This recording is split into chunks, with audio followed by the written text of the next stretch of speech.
오직 너희는 그리스도를 그같이 배우지 아니하였느니라. 진리가 예수 안에 있는 것 같이 너희가 참으로 그에게서 듣고 또한 그 안에서 가르침을 받았을진대 너희는 유혹의 욕심을 따라 썩어져 가는 구습을 따르는 옛 사람을 벗어버리고 오직 너희의 심령이 새롭게 되어 함께 읽겠습니다. 하나님을 따라 의와 진리의 거룩함으로 지으심을 받은 새 사람을 입으라. 아멘. 자, 오늘은 영도 지키기 네 번째 말씀을 같이 나누겠습니다. 자, 지난주에 제가 교회는 학교다 이런 비유로 교회가 얼마나 중요한지를 여러분에게 설명을 드리면서 교회는 특별히 자족하는 마음과 적응하는 능력을 배울 수 있는 그것을 가르쳐주는 참 좋은 학교다 그렇게 말씀을 드렸는데 한 가지 더 여러분에게 꼭 좀 전하고 싶은 내용이 하나 더 있어서 오늘은 교회는 학교다라는 같은 주제로 말씀을 한 번 더 나누려고 합니다. 자, 그것은 뭐냐 하면 교회는 거룩을 배우는 학교다. 한번 따라하겠습니다. 교회는 거룩을 배우는 학교입니다. 자, 여러분 동의가 되십니까? 자, 우리가 크리스찬들을 가리켜서 성도라고 하죠. 성도는 거룩할 성자에 무리 도자예요. 이 무리 도를 영어로 하면 스튜던트 또는 퓨필, 학생이라는 뜻이죠. 그러니까 성도는 거룩함을 배워가는 학생입니다. 그게 이제 성도예요. 그래서 거룩하신 아버지 하나님 성부의 마음도 배워가고 거룩하신 아들 예수님 성자가 하신 일도 배워가고 거룩하신 영 성령의 성품을 거룩하신 성전, 거룩한 성전인 교회에서 배우는 사람이 성도인 것입니다. 자, 그래서 오늘도 본문에 보면 사도 바울이 에베소 교회에 편지하면서 에베소 교회를 내가 목회할 때 내가 너희들에게 뭘 가르쳤는지 한번 좀 기억해 봐라 이러면서 에베소서 4장을 썼단 말입니다. 자, 20절 우리 다시 한번 볼까요? 20절. 자, 24절까지 시작. 오직 너희는 그리스도를 그같이 배우지 아니하였느니라. 진리가 예수 안에 있는 것 같이 너희가 참으로 그에게서 듣고 또한 그 안에서 가르침을 받았을진데 너희는 유혹의 욕심을 따라 썩어져가는 구습을 따르는 옛 사람을 벗어버리고 오직 너희의 심령이 새롭게 되어 하나님을 따라 의와 진리의 거룩함으로 지으심을 받은 새 사람을 입으라. 아마 분명히 에베소 교회를 바울이 목회할 때 거룩에 대하여 강조한 바가 있었기 때문에 한 번 더 상기시키고 있는 것이 아닌가 그렇게 생각합니다. 자, 뿐만 아니라 데살로니가 전서에도 보면은 비슷한 얘기가 나오는데요. 자, 데살로니가 전서 4장도 한번 찾아보겠습니다. 자, 성경을 펼쳐서 331쪽 신약 성경 데살로니가 전서 4장 1절부터 8절까지 자, 데살로니가 교회를 목회할 때 바울이 강조했던 내용도 보면 에베소서와 많이 닮아 있습니다. 자, 데살로니가 전서 4장 자, 1절부터입니다. 찾으셨죠? 시작. 그러므로 형제들아 우리가 끝으로 주 예수 안에서 너희에게 구하고 권면하노니 너희가 마땅히 어떻게 행하며 하나님을 기쁘시게 할 수 있는지를 우리에게 배웠으니 곧 너희가 행하는 바라 더욱 많이 힘쓰라. 우리가 주 예수로 말미암아 너희에게 무슨 명령으로 준 것을 너희가 아느니라. 하나님의 뜻은 이것이니 너희의 거룩함이라. 곧 음란을 버리고 각각 거룩함과 존귀함으로 자기의 아내 대할 줄을 알고 하나님을 모르는 이방인과 같이 세욕을 따르지 말고 이 일에 분수를 넘어서 형제를 해하지 말라. 이는 우리가 너에게 미리 말하고 정언한 것과 같이 이 모든 일에 주께서 신원하여 주심이라. 하나님이 우리를 부르심은 부정하게 하심이 아니요 거룩하게 하심이니 그러므로 저버리는 자는 사람을 저버림이 아니요 너희에게 그의 성령을 주신 하나님을 저버림이니라. 자, 내용도 거의 비슷하죠. 자, 그러니까 바울이 데살로니가 교회에도 편지하면서 내가 무엇으로 너희에게 하나님을 기쁘시게 할 수 있다고 가르쳤지? 성도의 거룩함이라고 말했지. 이렇게 상기시켜 주는 겁니다. 자, 이 두 서신의 공통점은 뭐죠? 교회는 거룩을 배우는 학교인 것을 기억해라. 한번 따라합시다. 교회는 거룩을 배우는 학교입니다. 아멘입니까? 자, 거기서 우리가 성도다운 성도의 모습도 또 교회다운 교회의 권위도 나오는 거죠. 교회가 성도가 거룩을 유지할 때. 자, 데살로니가를 우리가 읽었기 때문에 제가 지난 금양로 기도회 때 못 오셨던 분들을 위해서 한 번 더 그림을 보여드릴 게 있는데요. 자, 반다이크의 유명한 그림 한 장입니다. 자, 이 그림을 여러분 보셨겠지만 가운데 노란 옷을 입고 있는 분이 이제 밀라노 성당에 목회했던 암브로시우스 감독입니다. 암브로시우스. 그리고 빨간 망토를 걸치고 있는 분이 그 당시 로마의 황제였던 데오도시우스 황제입니다. 그 그림의 재미있는 것은 뭐냐면 노란 옷을 입고 있는 암브로시우스 교회 감독이 황제를 밀치고 있는 장면입니다. 밀어내고 있는 장면이에요. 그리고 또 밀어낸다고 또 황제가 밀리고 있는 장면이에요. 여러분, 상상도 못할 장면이죠. 어떻게 일개 교회의 감독이 감히 황제를 밀어냅니까? 자, 여기에 얽힌 이야기를 잠깐 한번 설명드려 보겠습니다. 자, 사진 내리시고, 때는 390년도였는데요. 로마가 통치하던 그 데살로니가 지역에 엄청난 폭동이 일어났어요. 시민들이 로마가 파견한 총독을 살해하고 데오도시우스 황제의 초상화까지 불태우는 일이 벌어집니다. 물론 데살로니가 시민들에게 이렇게 한 데는 데살로니가 총독이었던 부테릭이라는 사람이 너무나 양민들을 못살게 굴고 재산 마구잡이로 빼앗고 학정을 일삼자 참다 못해서 이제 들고 일어난 것입니다. 여러분 생각해 보세요. 당시 로마는 팍스 로마나 시대였잖아요. 팍스 로마나. 뜻을 아시겠지만 강력한 정치적 군사적 압제로 시민들을 힘으로 눌러놓고 겉으로만 평화 시대를 유지하는 시대가 팍스 로마나 시대였습니다. 그래서 불만이 있어도 입도 뻥끗 못하는 무서운 사회였거든요. 그런데 그 철권 통치 속에서 시민들이 거리로 뛰쳐나왔다는 것은 그만큼 그 총독의 폭거가 심해도 너무 심했다는 뜻이죠. 그런데도 데오도시우스는 그 폭동의 귀책 사유에는 관심이 없고 그 폭동 자체에만 분노하면서 내 저 데살로니가를 가만두나 봐라. 그래가지고는 군사들을 이끌고 가가지고 그 데살로니가 양민들을 무참히 도륙을 했는데 죽은 사람이 7,000명 정도 되었다고 합니다. 하지만 데오도시우스는 전혀 강양심의 가책을 느끼지도 않아요. 왜? 당연히 왕으로서 폭도들을 진압했다는 정당성 때문이죠. 그리고 이 데오도시우스는 로마로 승승장구, 마치 승전가를 울리면서 돌아오게 되는데 마침 그때가 이제 부활절이었던 거예요. 그래서 성당은 가야 되니까 밀라노 성당에 미사를 드리러 갔는데 그 소식을 듣고 있던 암브로시우스가 가만히 안 있었던 것입니다. 아무리 그가 황제여도 그렇게 양민을 무참하게 살인한 죄인은 이 거룩한 성전에 들어올 수 없지 하면서 딱 막아선 그림이 아까 보신 그 그림이에요. 데오도시우스 황당했겠죠. 당황했겠죠. 아니 내가 죄인이라서 못 들어온다고? 다윗도 죄인이었는데? 이랬어요. 그랬더니 암브로시우스가 하는 말이 그렇다면 다윗처럼 당신도 회개하고 오시오. 이렇게 말합니다. 엄청 기분 나빴겠죠. 아니 당신이 죽이면 죽여지 황제인 나를 감히 막아서 당장 파면시켜 당장 죽여버려. 충분히 황제의 힘으로 일개 교회 감독 하나 그거 죽이는 건 아무 문제가 아닙니다.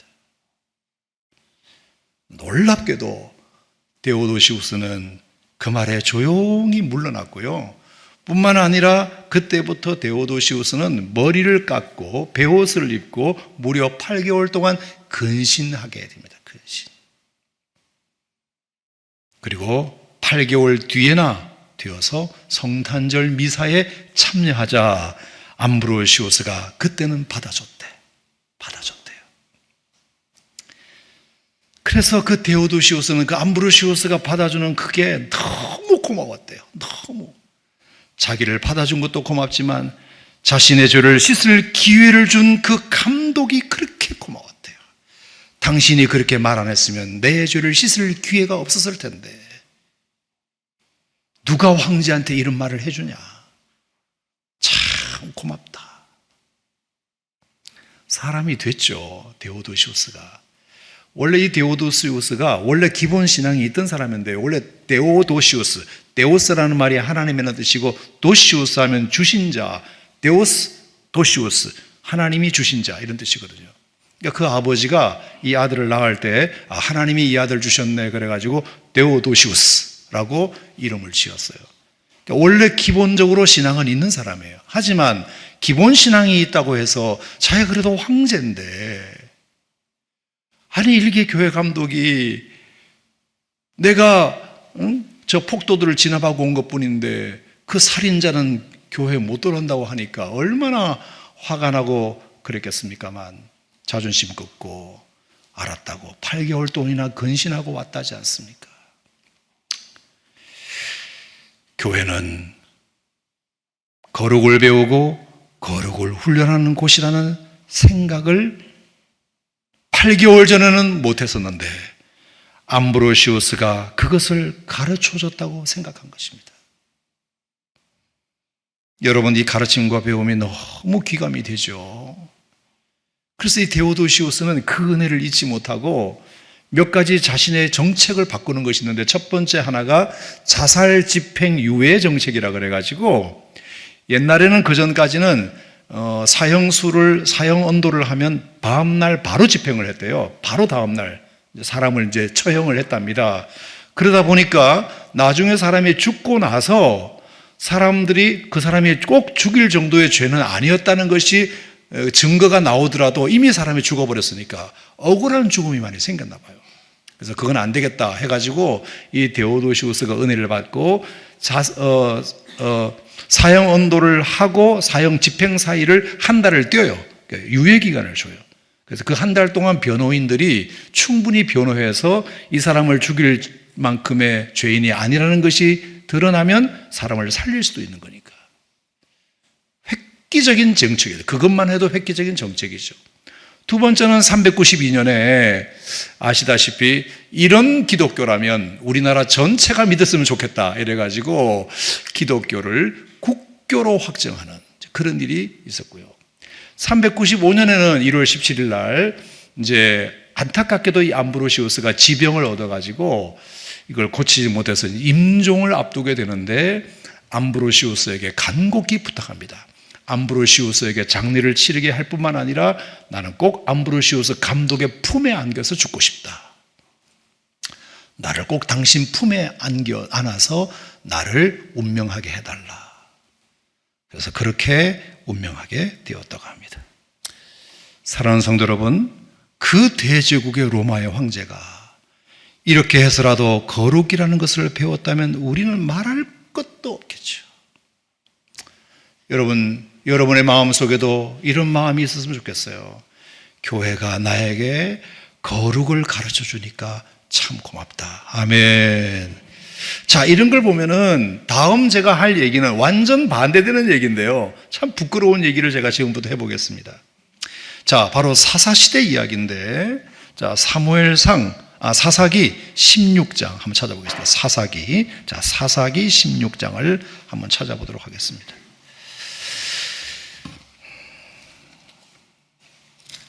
자, 사사기. 자, 여기만 한번 찾을게요. 사사기 16장. 자, 사사기 16장 31절. 사사기 16장 31절.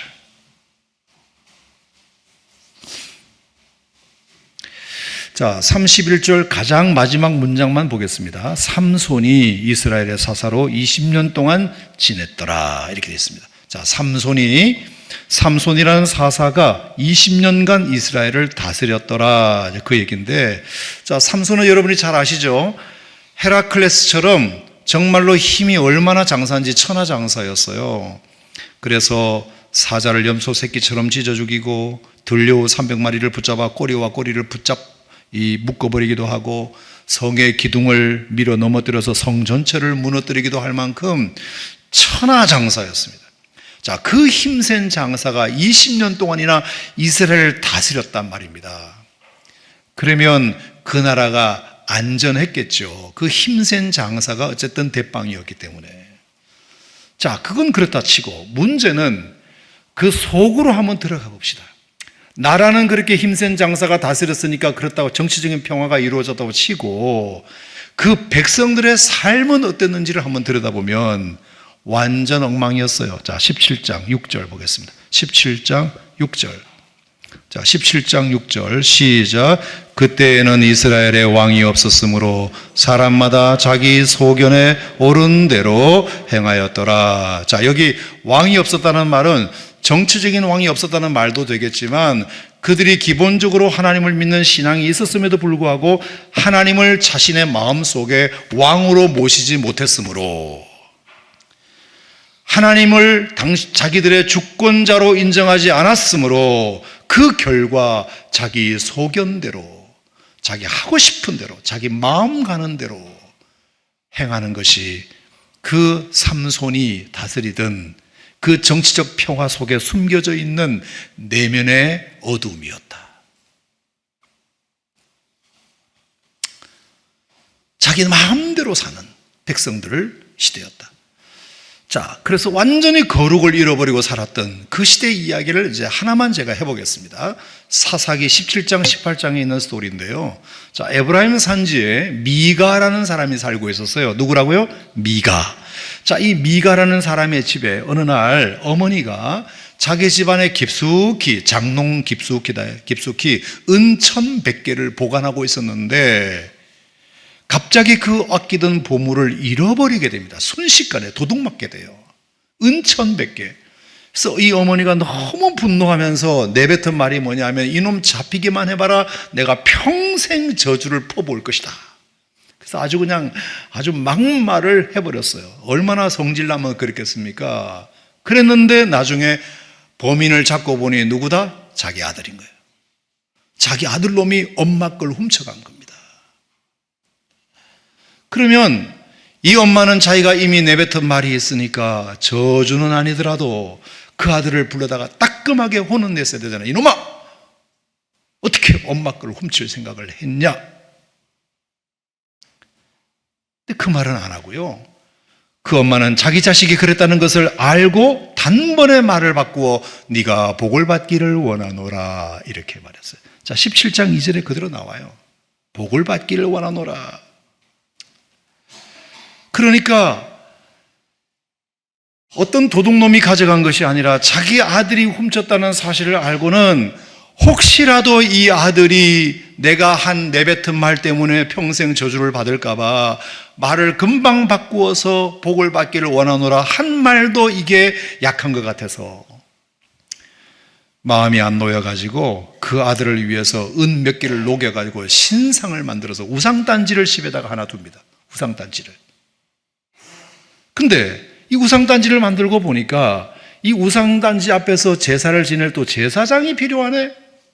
그러면 제사장을 누가 하지? 그러니까 다른 아들을 데려다가 네가 이제부터 여기 제사장 해라. 신학도 안 한, 신학교도 안 나온 사람을 제사장을 갑자기 시킨 겁니다.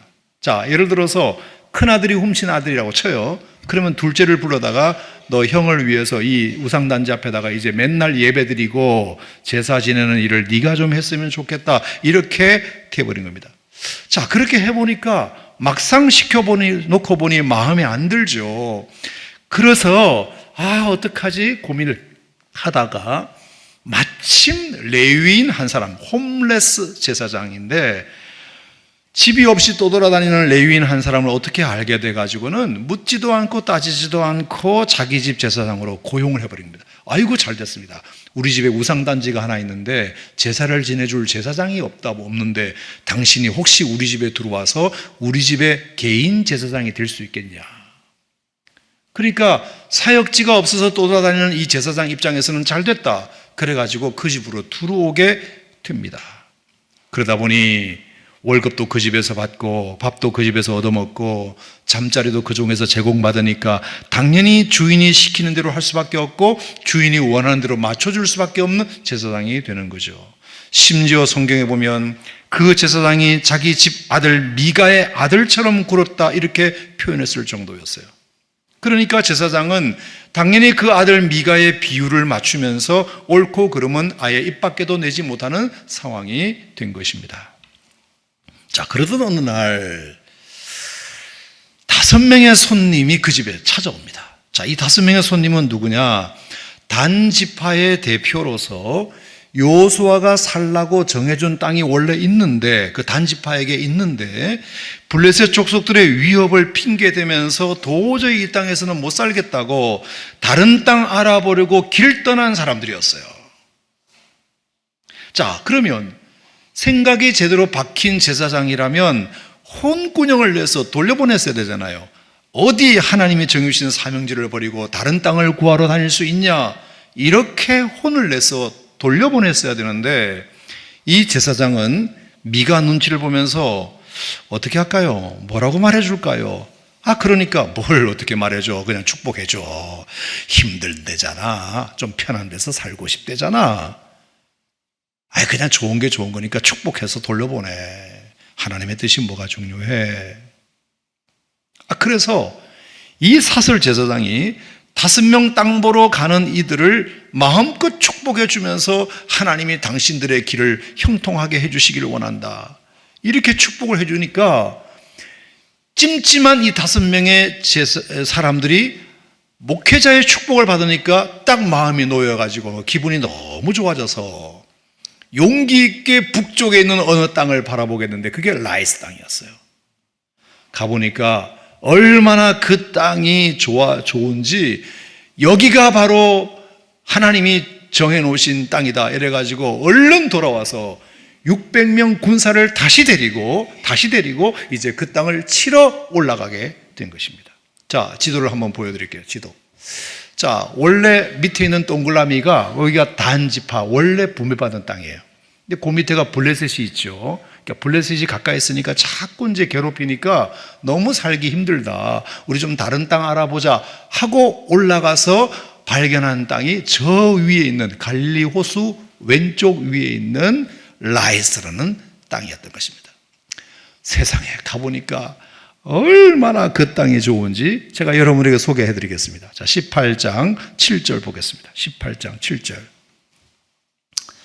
자, 5사람이 이제 축복 기도를 받고 떠났잖아요. 자, 라이스에 이르러 거기 있는 백성을 본즉 뭐가 없다? 염려 없이. 그 라이스 땅의 사람들을 보니까 염려 없이 거주하며 시돈 사람들이 사는 것처럼 평온하며 안전하니 그 땅에는 뭐가 없다? 부족한 것이 없다. 부를 누리며 시돈 사람들과 거리가 멀고 어떤 사람과도 상종하지 아니함이라. 누구도 갈구는 사람이 없었더라. 자, 염려 없고 평온하고 안전하고 부족한 게 없고 부를 누리고 갈구는 사람 없고. 자, 여러분 여기에 살고 싶어요? 안 살고 싶어요? 살고 싶죠. 나도 그래. 여러분도 그렇죠. 자, 뿐만 아니라 10절에 보면 너희가 가면 평화로운 백성을 만날 것이요 그 땅은 넓고 그곳에는 세상에 있는 것이 하나도 부족함이 없느니라. 얼마나 평화롭게 살고 땅도 넓고 부족함이 없는지 하나님이 그 땅을 너희 손에 넘겨주셨느니라. 누가 봐도 이건 하나님의 축복이셨다는 확증을 갖게 된 겁니다. 확증을. 이야, 그 제사장은 진짜 영험하네. 그 제사장 축복받고 우리가 왔더니 세상에 이런 좋은 땅을 찾았네. 이러면서 600명 군사가 치러 올라가다가 그 제사장 집에 한 번 더 들려요. 들려서 당신 진짜 영험하네. 당신 축복기도 한번 받고 갔더니 너무나 좋은 땅을 우리가 발견했지 않소? 우리가 치러 올라가는데 당신도 우리랑 같이 갑시다. 아니 막말로 이 한 사람 집의 제사장이 되는 것보다 우리 지파와 같은 한 지파의 족속의 제사장이 되는 것이 훨씬 낫지 않겠소? 사례비도 우리가 더 많이 주겠소. 그렇게 된 거예요. 그게 18장 19절에 나와요. 자, 그러니까 이 제사장이 이제 제안을 받았잖아요. 5명한테 기도 한번 해줬더니 그 5명이 좋은 땅을 발견했다 그러면서 자기도 같이 데리고 가자고 하니까, 그리고 이 사설 어떤 한 집의 제사장보다 한 족속의 제사장이 되는 게 훨씬 낫지 않냐고 유혹을 하는데 안 넘어갈 제사장이 누가 있습니까? 사례비도 많이 준다는데. 그래서 이번에는 미가한테 말 안 하고 그 사람들한테만 오케이 합니다. 그리고 몰래 인사도 안 하고 살짝 떠나는데요, 심지어 떠날 때 지금까지 자기를 돌봐준 그 집에 있는 신상들까지 싹 훔쳐가지고 그 5사람을 따라가게 된 겁니다. 그랬더니 미가는 나중에 이 사실을 알고 제사장에 대한 배신감에 경노하면서 쫓아가 보지만 벌써 상대는 600명. 그러니까 어떻게 대항할 수가 없으니까 포기하고 돌아오게 됩니다. 그러니 미가는 미가 나름대로 제사장이라는 이 직분에 대한 불신이 엄청 커졌겠죠.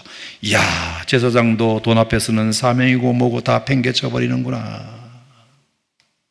자, 그렇게 해서 이 단 지파는 원래 분배받은 땅을 버리고 사설 제사장의 축복 기도를 받고 라이스 땅을 점령해서 그리로 이제 다 이사를 가게 된 거예요. 자, 이제 제가 여러분에게 질문하겠습니다. 그렇다면 그들의 다음 운명은 어떻게 되었을까요? 끝까지 행복하게 잘 살았다 1번, 얼마 못 가 망했다가 2번. 이 라이스라는 지역의 이름을 단이라고 아예 지명도 바꿔버려요. 그리고 본격적으로 가지고 간 그 신상 있죠? 그 신상을 딱 모셔다가 제사를 지내면서 그 가지고는 부족하니까 이제 금송아지를 만들어서 거기다가 제단을 만들어 놓고, 이스라엘 역사에 두고 다 아는 우상 숭배의 본거지가 됩니다. 거기가.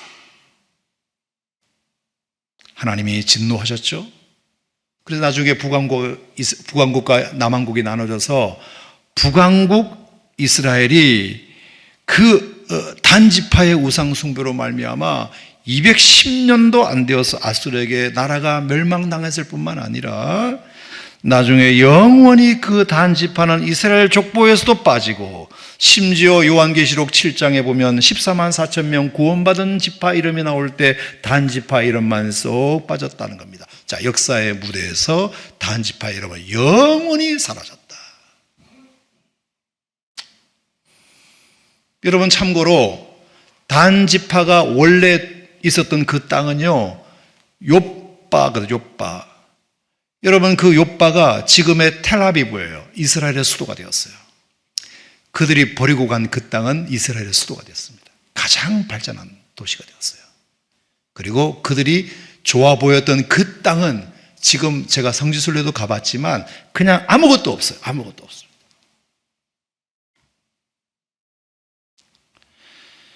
거룩을 생명처럼 지켜야 하는 그 제사장 잘못이,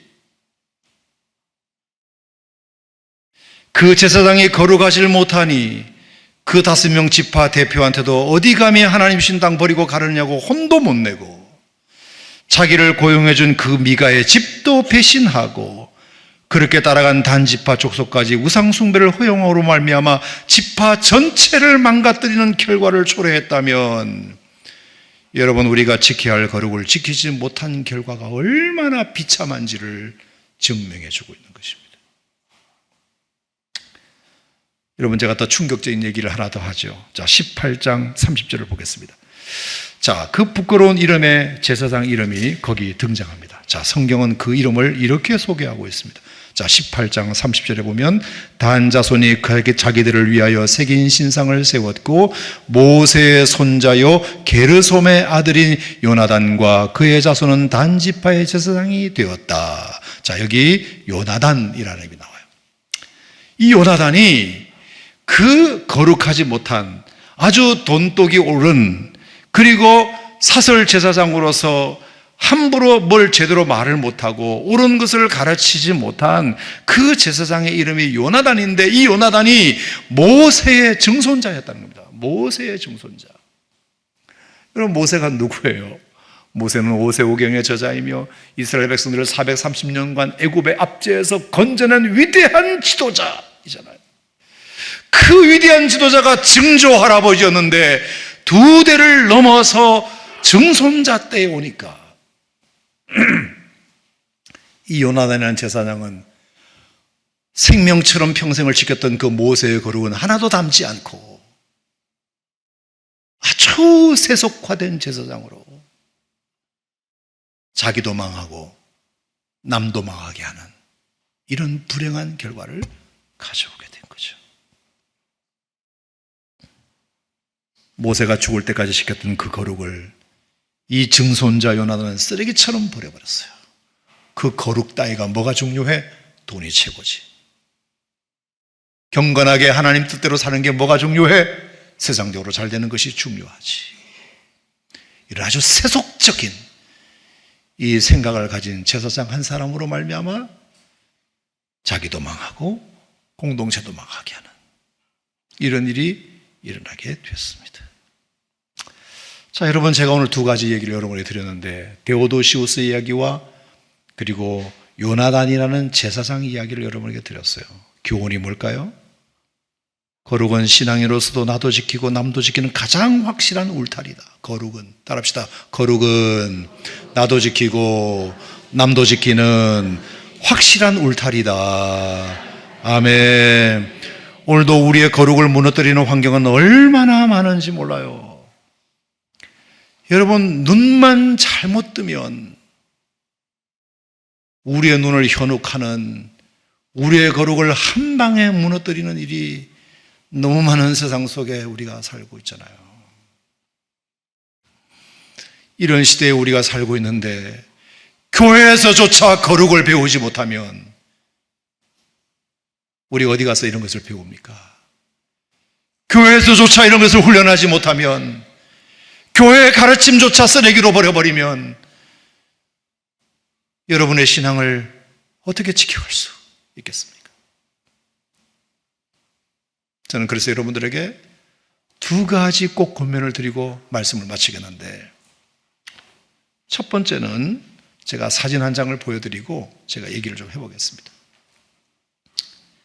자, 이 해외 토픽에 나온 사진인데요. 어떤 야생곰 전문가가 오래전부터 알래스카에 사는 회색곰을 사랑해가지고 매년 찾아가서는 가까이 가서 그 곰을 만지는 것은 물론이고 같이 잠도 자고 심지어 자기 애인까지 데리고 가서 캠핑도 하는, 그러면서 나는 이 알래스카의 북극곰과 친하다, 절대로 무서운 동물이 아니다, 이걸 이제 강조하는 거죠. 자기가 동물 애호가니까. 하지만 사람들이 주변에서 걱정이 많았어요.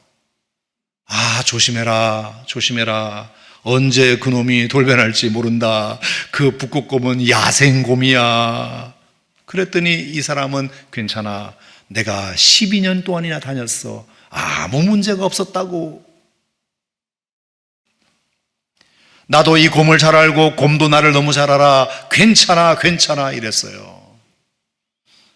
하지만 어떻게 됐다? 13번째 방문했던 해, 자기 애인까지 데리고 그 곰과 함께 몇 박 며칠 캠핑하러 갔다가 갑자기 그 곰이 돌변해가지고 그도 뜯어 먹고 그녀도 물어 뜯어 죽이는 일이 해외 토픽에 나섰습니다.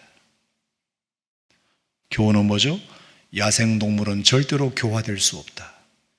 아무리 그 동물이 잠시는 친구같이 편안함을 준다 하더라도 결국 그놈은 본성이 드러날 수밖에 없는 존재다. 죄도 마찬가지입니다. 여러분 절대로 죄와 친구는 될 수 없습니다. 죄는 통제될 수도 없습니다. 아, 괜찮아. 빠지지 않는 수준에서는 즐겨도 돼. 그냥 내가 살짝만 발을 담그는 괜찮아. 깊이만 빠지지 않으면 돼. 이렇게 자기를 합리화하면서 여전히 거기서 헤어나오지 못하는 사람들이 얼마나 많이 있나요? 여러분, 그 생각이 얼마나 위험하냐? 조금만 있어 보세요. 언젠가는 여러분을 확 물어버릴 거니까. 여러분의 영혼을 갈기갈기 뜯어먹을 거니까. 그러므로 우리가 죄를 두려워하는 것은 절대로 비겁한 일이 아니에요. 부끄러운 일이 아니에요. 죄를 두려워하는 것은 건강한 두려움입니다. 죄는 그 모양이라도 버리시는 것이 좋을 듯 싶습니다. 두 번째, 우리가 그 대신 하나님 앞에 서는 시간과 공간을 좀 늘려보자는 겁니다. 하나님 앞에 서는 시간과 공간을. 자, 옛날에 어떤 어머니가 자기 아들 자취방에 이제 김치하고 반찬하고 좀 해가지고 공부하는 아들 좀 먹이려고 이제 반찬을 바리바리 해가지고 자취방에 갔대요. 문을 열고 이제 들어갔더니 애가 없어. 공부하러 갔나 봐. 그래서 이제 가보니까 얼마나 까무라치게 놀랐던 장면이 있었느냐 하면은 공부하는 학생 책상 벽에 온통 야한 그림이 이제 있는 겁니다. 야한 그림이 앞에 벽에 막 붙어 있는 겁니다. 어머니는 그걸 보자마자 억장이 무너졌어요. 세상에 공부하는 아들놈 책상 앞에 세상에 웬 여자 그림이 이렇게 많냐. 하지만 어떡하겠습니까? 조용히 그 방을 나오면서 엄마가 참 지혜로워요. 편지 한 장을 썼네. 거기다가 아들 공부하느라 수고 많지. 엄마도 얼마나 보고 싶었니? 엄마가 너를 위해서 맛있는 반찬 바리바리 싸가지고 냉장고에 넣어놨으니까 꺼내서 먹어. 이렇게 하고, 그리고 혹시 네가 엄마 보고 싶을까 봐 엄마 사진 한 장도 책상 앞에다가 붙여놓고 갈 테니까.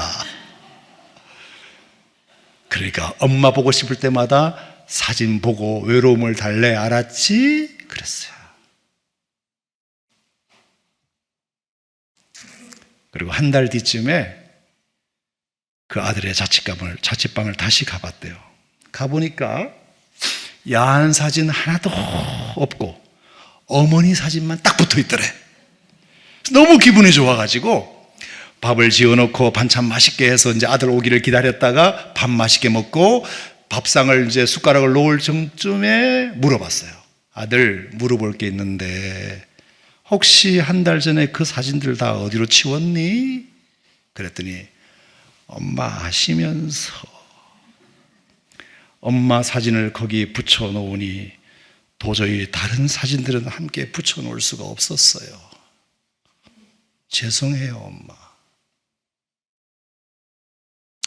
엄마 사진을 붙여놓으니까 다른 사진을 같이 붙여놓을 수가 없었어요. 여러분, 우리가 이 위험한 세상 속에서 거룩을 지킬 수 있는 방법이 뭘까요? 여러분의 시선에 예수님을 바라보는 거죠. 여러분의 시선 앞에 예수님 사진을 두는 겁니다. 아멘. 날마다 주님을 바라보는 겁니다. 그러면 양심상 그 옆에 그런 세속적인 것을 곁에 둘 수가 없다는 뜻입니다. 가능한 한 나의 시간과 공간을, 가능한 한 나의 몸과 눈과 귀를 말씀 앞에 자주 거하게 하는 것, 성경과 가까이 하고 예배를 가까이 하고 찬양과 기도의 삶을 가까이 하는 것, 여러분, 그 수밖에 없어요.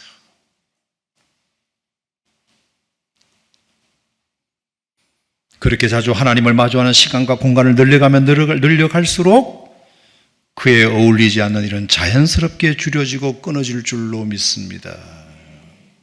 두 가지 실천사항 말씀드렸어요.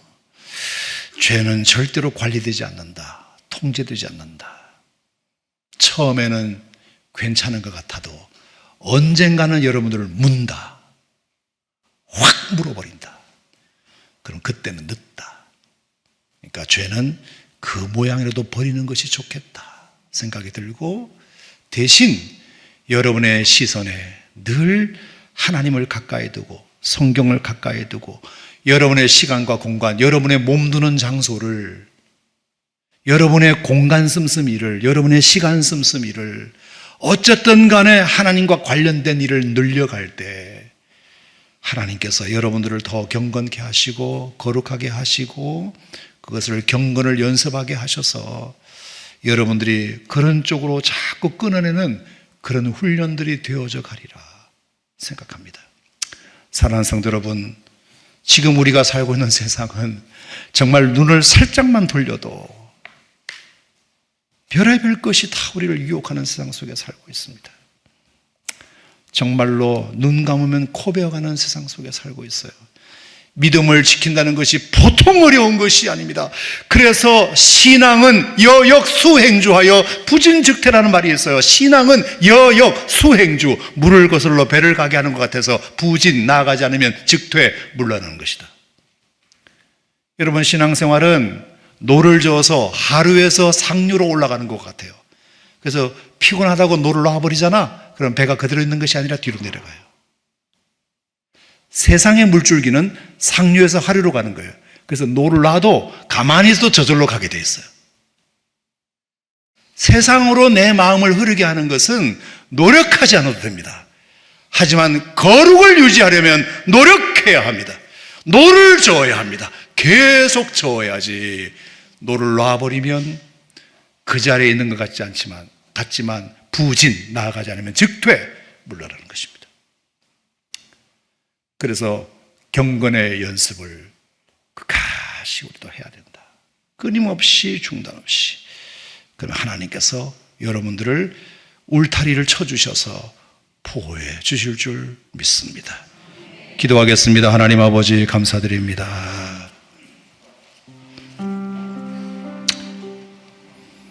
우리가 살고 있는 이 시대는 참으로 유혹도 많고 우리의 거룩을 순식간에 앗아갈 수 있는 시대에 살고 있는 것 같습니다.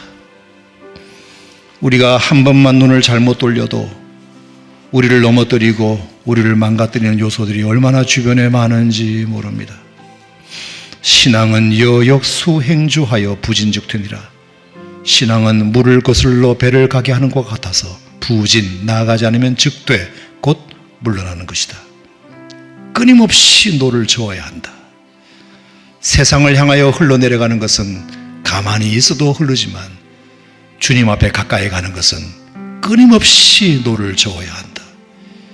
말씀을 가까이 해야 하고 예배를 가까이 해야 하고 기도를 가까이 해야 하고 믿음의 성도들과 교제하는 것을 가까이 해야 하고 주여 우리에게 경건의 연습도 잘 할 수 있도록 도와주시옵소서. 함부로 죄와 친구될 생각하지 말고 자신이 있다고 자신만만하지 말고 죄는 그 모양이라도 버리게 하여 주시옵소서. 교회는 거룩을 배우는 학교다. 교회는 거룩을 훈련하는 학교다. 이 교회에서 참 귀한 거룩을 배워가게 하심으로 그리스도의 장성한 분량까지 자라갈 수 있는 저희들 되도록 도와주시옵소서. 예수님의 이름으로 기도하옵나이다. 아멘.